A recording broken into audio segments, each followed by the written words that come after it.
What's going on guys, my name's Raph, and with the return of Gary Oak in the Pokemon Journeys anime, the Pallet Town rival has left the community feeling ecstatic. Being Ash's first rival in the anime definitely played its part, and heck, all of Ash's rivals across his journey have contributed their fair share in developing our 10-year-old champion. The strength of each rival across the seasons of the anime has been shown not only thanks to their character, but also the Pokemon they have on their team. Whilst each rival has a selection of pocket monsters, it makes you question which Pokemon was the strongest amongst the bunch. Well, today, I'm joined again by friend of the channel, the Broski Mystic, to discuss this further. Hey guys, I'm glad to be here once again to help out my boy Raph with this Antipoke video. Like Raph said, I'm here to give him a hand to distinguish what these rivals' most powerful Pokemon choices are. And in due time, I will get to talk about a fan favorite of mine. Whilst Ash has encountered a wide range of rivals across his journey, this list will solely be going over the main, friendly and minor rivals that we feel have had the most impact, alongside how influential their Pokemon were to themselves, including how successful they were in terms of battling.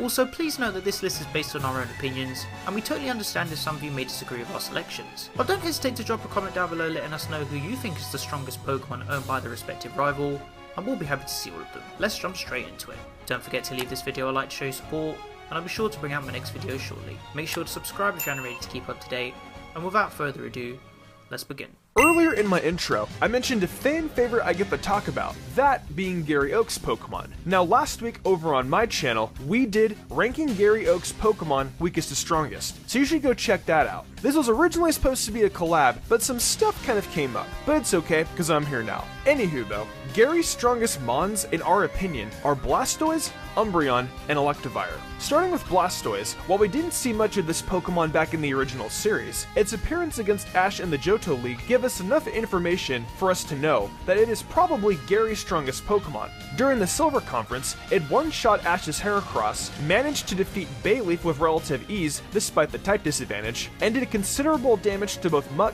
and Charizard. Heck, even in one of the recent episodes of Pokemon Journeys, it made a grand return, and managed to put in some work against Moltres as well. Next up is Umbreon, and even as an Eevee, this Pokemon's strength was evident. In the last 3 episodes of the Orange Islands arc, Ash and Gary had a battle, Pikachu versus Eevee. And not only did Ash lose, but Pikachu wasn't even able to land a single hit on Eevee. Later on, we saw Umbreon battle against a trainer's Alakazam, and once again, it managed to defeat it without taking a hit. It actually didn't get hit on screen a single time, until its last appearance in Diamond and Pearl. The fact that it took around 400 episodes for this Pokemon to take damage on screen says a lot. Finally, we have Electivire, who is, again, an extremely powerful Pokemon who easily defeated Ash and Pikachu at Professor Oak's lab at the end of the Battle Frontier. It appeared a few more times in Diamond and Pearl, and in Pokemon Journeys, it was able to cause Moltres to flee in battle with the help of Pikachu. Speaking of Electivire though, Sinnoh Toughhead Paul is next, and we feel that his strongest Pokemon would be his Electivire. Whilst many would argue that Torterra is his strongest due to its experience and evolutionary state, Electivire has proven itself to be the deadliest even back as an Elekid. Arguably Paul's ace, it has shown its power and tactical combat ability in many gym battles, the Heart-Home Tag Battle, and even against Barry and Ash. Also, let's not forget how crucial this Pokemon was during Chimchar's development. We also have 3 honourable mentions for Paul, being Drapion, Ursaring, and Honchkrow. Drapion was a powerhouse that gave Ash a run for his money during the Sinnoh League battle, taking down 3 members before Gliscor finished it off. Ursaring was a Pokemon that is shown to be very powerful during the course of the anime, especially with its Guts ability activated. And as for Honchkrow, this Pokemon proved itself to be more of an aerial threat during the Squirtle Pokémon competition, and against Ash. I'm gonna fine you $1 million if you are late. Yup, that's right, I'm loaded now. Loaded with hype? That is because I get to talk about the Hyperboy himself, Barry. Now Barry in the anime is very similar to his video game self. A few of the Pokemon he used in the anime are also Pokemon he uses in the games as well, 2 of his strongest being Empoleon and Heracross. Empoleon is obviously Barry's strongest, being his most used Pokemon. We see multiple cases of Barry's Empoleon across the Sinnoh anime, packing quite a few victories. But what really stood out for me was when Barry's Empoleon was up against Paul's Electivire. Torrent had activated, and it put up a really good fight. Unfortunately though, it was defeated in the end. But the fact it's Barry's most frequently used Pokemon, it's got spirit. Another strong Pokemon of Barry's is definitely his Heracross. Out of all of Barry's other options, Heracross seemed to be the only Mon that seemed to have any kind of decent battling prowess. Heracross also trained alongside Empoleon, so I figured it would be cool to pair them up. His other Pokemon are knocked out relatively fast, so it made sense to put Heracross here as the second entry. Now, despite the whole controversy with this Pokemon when it took on Pikachu back when it was a Snivy, Serperior has even proven itself to defeat Pokemon that its type is weak against. The Grass Snake has also helped Trip win the Junior Cup tournament, taking down opponents such as Burgundy, and even almost on par with Alder. This Pokemon really gave Pikachu quite the challenge even if the Black and White series reset Ash. Using its body and attack to its full advantage, it was a big threat on Trip's team, making its name as his strongest Pokemon. Is it just me, or am I sensing a pattern here?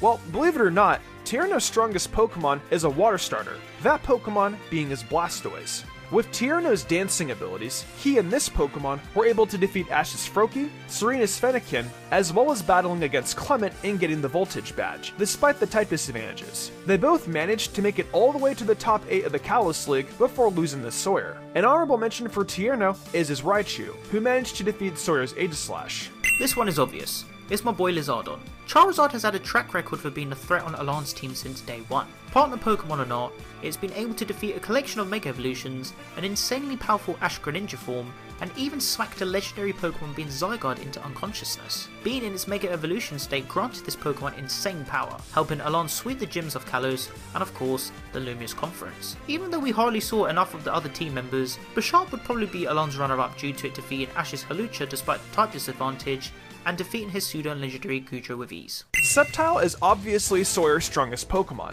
It was his starter, and it's his only Pokemon that he has Mega Evolved before. It's also one of the few Pokemon in the anime that was able to go toe-to-toe with Ash Greninja, even surpassing it for a brief period of time. Throughout X and Y, we saw Sceptile grow from a relatively weak Trico into a formidable opponent, and with the help of a trainer as analytical as Sawyer, these two have shown that they can beat almost any opponent. Some honorable mentions to be considered the strongest are Salamence, who tied with Ash's Noivern in the Kalos League, Aegislash, who defeated Tierno's Ludicolo, and Clawitzer, who defeated Noivern and Hawlucha, as well as Ash's Talonflame. Lugaragant and Silverdee are going to be taking a joint spot for Gladio. Both Pokemon have shown how strong they are in various situations during the Sun Moon series. They also played a key role in the Necrozma arc, and have also shown their raw strength when competing in Trials and the Mahalo Conference. Lycanroc has shown how much willpower it has, even capable of overcoming the effects of Outrage, while Silvally has the power to change type thanks to its Arceus system ability, making it capable of overcoming any situation.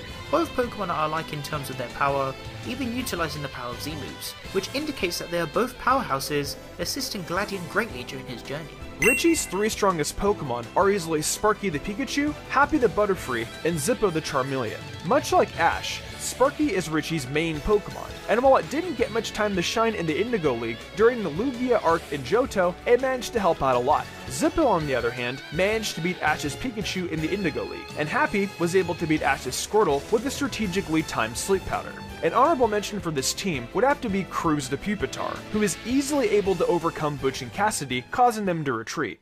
Hoenn Trainer Harrison is next, and it would be a crime to not say that Blaziken was his strongest. Being his starter Pokemon and unknown at the time of its debut, this Pokemon has shown how insane its battle capabilities are. Its accelerating speed and sharp maneuvers allowed it to win against opponents, and even against Ash's Charizard. Houndoom would be a strong runner-up as this Pokemon managed to prove its worth in battle, as well with the iconic win against Ash's Snorlax, using Counter to reflect a Hyper Beam. Morrison's strongest Pokemon is Metang. These two train constantly, as shown during the Hoenn League when they'd spent all of their free time practicing for upcoming matches. This Pokemon managed to die against a Pikachu as a Beldum despite only knowing Takedown, which was its big weakness. But even then, it managed to hold out for just long enough during the preliminary battles to evolve into Metang and learn some new moves, and become even stronger in the process. Y'all remember Puss in Boots? Well, I'm sure you know where this is going. Tyson's strongest Pokemon would have to be his Meowth. Its distinctiveness proved it to be quite the threat with its speed, complementing its power,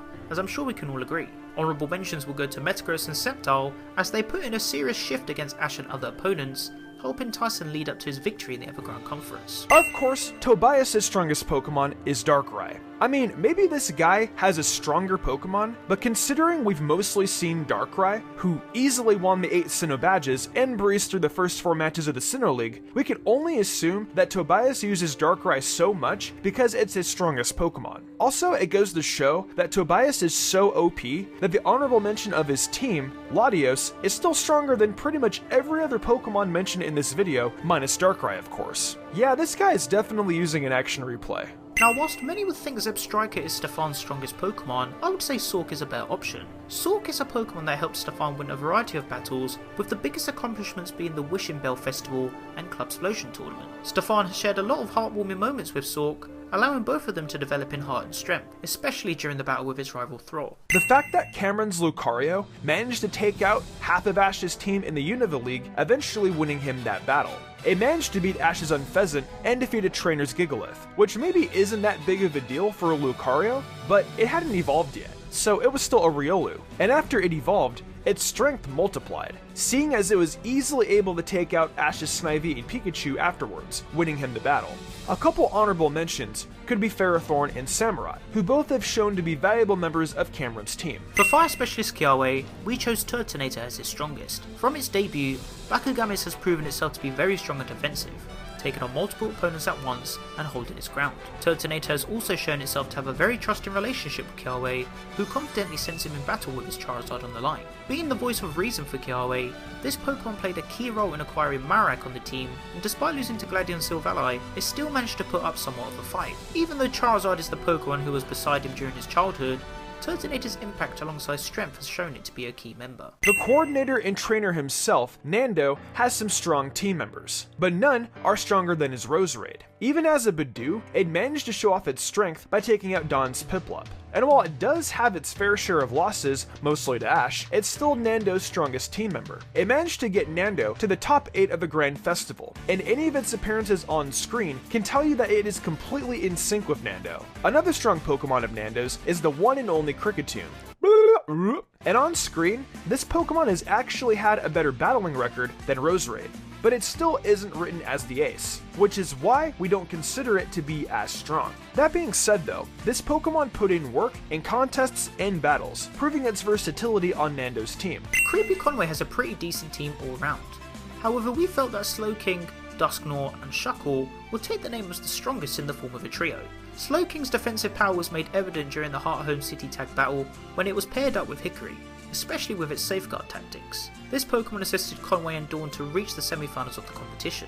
Dusknoir was also shown to be a more tactical Pokemon, capable of defeating 2 of Ash's Pokemon with combinations. And then we have Shuckle, which proved itself to be such a pain that Ash ended up having to switch between 3 Pokemon, even despite dealing damage prior to it being defeated. Ash's main rival in Pokemon Journeys as of now is Bee, and obviously Bee's strongest Pokemon is Graplocked.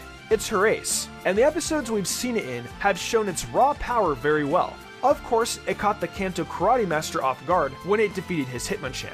And then despite Ash's Riolu putting up a good fight, Graplocked pretty easily came out with the win. Later on, it managed to take out Ash's OP Pikachu, and even after sustaining the damage from Pikachu, Riolu could only end the battle in a draw. That combination of Octolock, Close Combat, and Liquidation is hard to beat, that's for sure. As of now, the other Pokemon that can be one of Bee's strongest is Hawlucha, who managed to easily defeat Ash's Farfetch'd.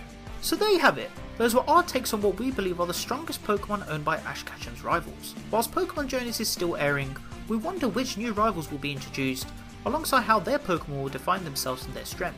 Huge thanks again to my bro John for coming back on the channel to help me out with this video. Thanks so much for having me, Raph. I greatly do appreciate it. I remember one more time that Raph was on my channel a little while ago, and we ranked Gary Oak's Pokemon weakest to strongest. So if you guys want to go check that out, I'm sure Raph will have that in the description and in the ad card above. But anyways, dude, thanks again for having me. You're a really awesome guy. If you guys would like to interact with us, then be sure to follow us both on Twitter and join the Team PokeCraft Discord server to discuss all things Pokemon. You can find the rest of our social networks on the screen and in the description below. If you enjoyed the video, then be sure to leave it a like, as your support is greatly appreciated. Don't forget to share the video with your friends. Finally, make sure to subscribe to keep up to date with my videos, and click on the little bell to enable notifications so you guys get notified when I upload a new video. I hope you guys enjoyed this video, and be sure to stick around for more Pokemon content. Thank you so much for watching, and I'll catch you guys in the next one. Peace.